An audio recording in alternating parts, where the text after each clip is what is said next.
estas definiciones que estamos compartiendo aquí en el aire de la radio. Saludamos al economista jefe del CREVA, el magíster Gonzalo Semilla, a quien le damos la bienvenida a la Agenda Pública de Radio Universidad. Muy buenos días y gracias por atendernos. Buen día, Andrea. No, por favor, buen día a todos ustedes.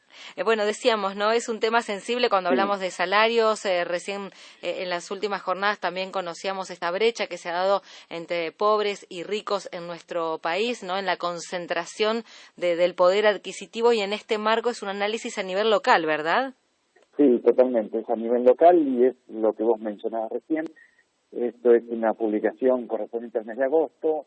Si bien se mostraba una variación positiva del 2,4% en el índice salarial, para Bahía Blanca, cuando nosotros lo contrastamos o lo comparamos con lo que fue para el mismo mes el índice de precio consumidor de 4,7, evidentemente no son buenas noticias. La cuestión es que tuvimos una devaluación muy importante a mediados de agosto y eso obviamente echó por tierra esa mejora en el índice de salario. Cuando uno va un poquito hacia atrás, en lo que es la tendencia de este indicador, habíamos observado, por ejemplo, que en abril de este año y julio de este año habíamos tenido dos picos importantes de ajustes salariales a través de las paritarias. Y que en estos dos periodos que yo te mencioné se habían ubicado bastante por encima de lo que había sido la evolución de la inflación. Es lo que uno espera, porque incluso tenemos un salario real muy atrasado, entonces lo que uno espera que las paritarias, por un largo periodo por lo menos, supere al índice de inflación de manera de recuperar nuestro salario.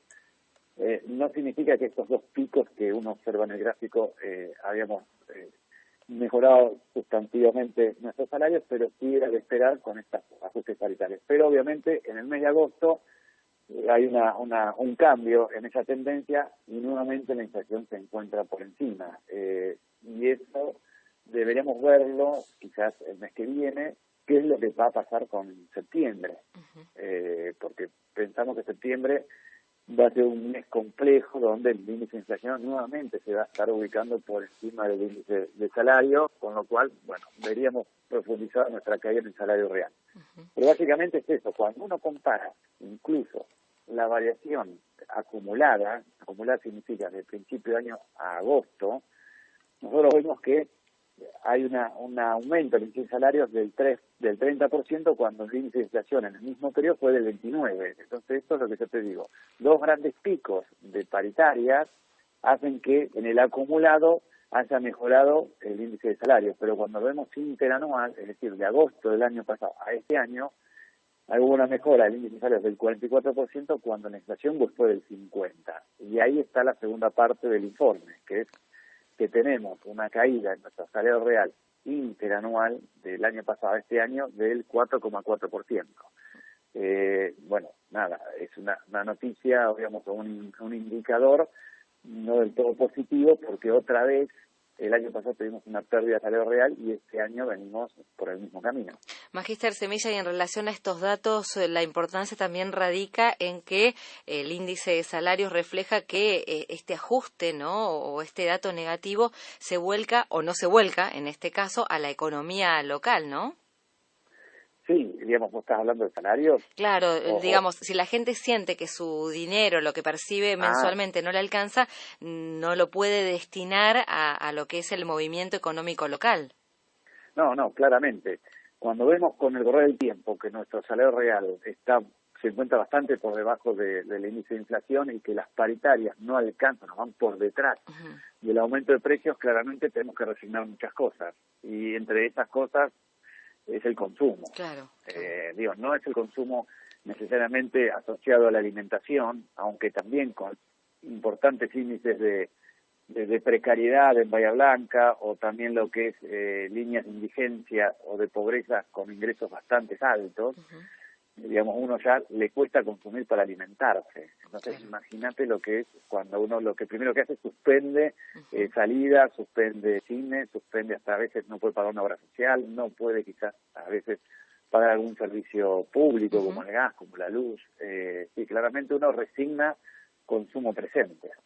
Y en este caso también sabemos que no se puede hacer futurología, ¿no? Pero se puede hacer una proyección de lo que ocurrirá de aquí a fin de año, teniendo en cuenta que las elecciones están en el medio, que se estará percibiendo también la segunda cuota del sueldo anual complementario y que puede llegar a haber alguna cláusula gatillo de distintos gremios que genere un incremento en algunos salarios. Bueno, es decir, evidentemente queda poco tiempo para fin de año, pero muchas cosas son las que van a suceder, Claro. en materia económica y política, claramente.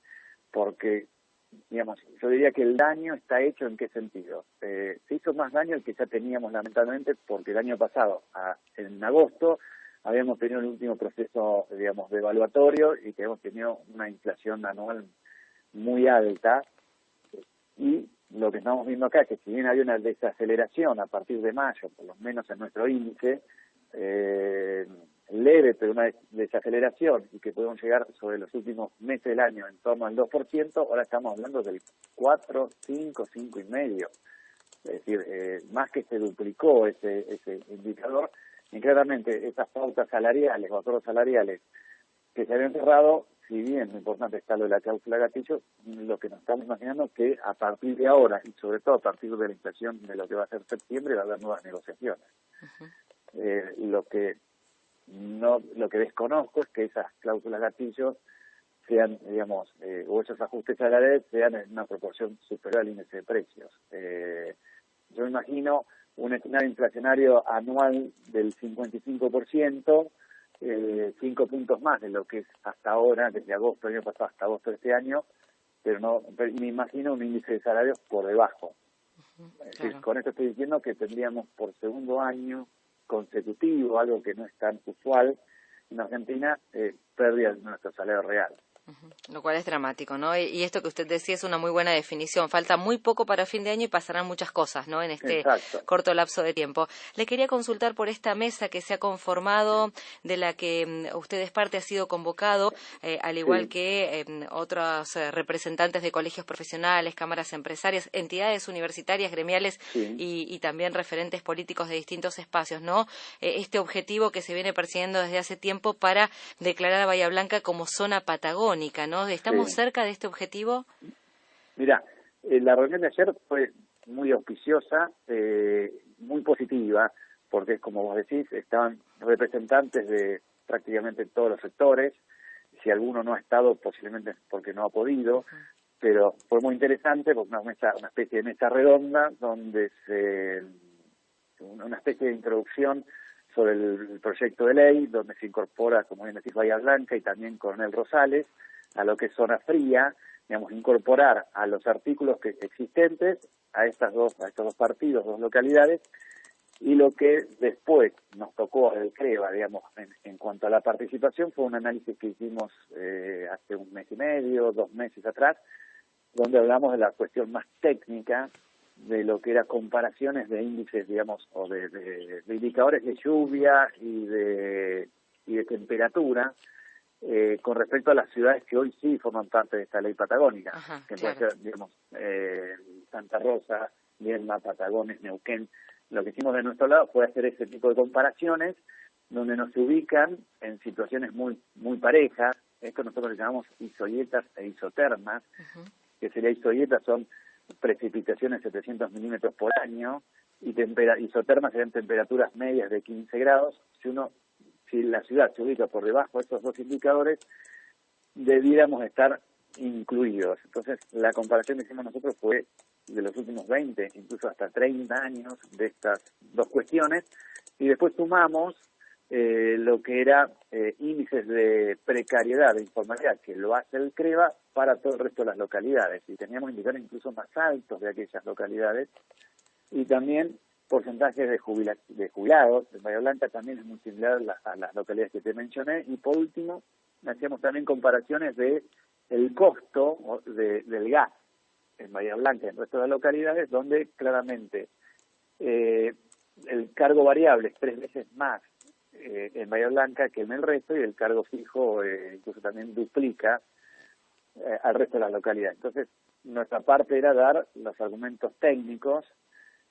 Obviamente, lo que se buscaba en esa reunión, que ocurrió, era el aval porque esto supera el partido político de turno o de quien sea, sino esto es Bahía Blanca y la zona. Entonces la reunión fue muy positiva, pero claramente lo que se denotó de esta mesa es que es una cuestión, también es una cuestión más política, porque todos los argumentos técnicos están dados. Se entiende, se Así entiende. que, digamos, la propuesta próxima, por lo que se nos comunicó, es, bueno, buscar una fecha próxima para llevarlo a, bueno, lo que es al Poder Ejecutivo, lo antes posible. Le Así que, agradezco. digamos, Sí, estarían dadas las claro. condiciones. Ahora hay que, le toca un rol muy importante a las fuerzas políticas. Sin dudas. Le agradecemos muchísimo este contacto. Hasta cualquier otro No, por momento. favor, Magíster, un gusto. seguramente. Gracias Gracias. igualmente, adiós. Adiós. Escuchábamos al economista jefe del CREVA, el magíster Gonzalo Semilla, en diálogo con la agenda pública.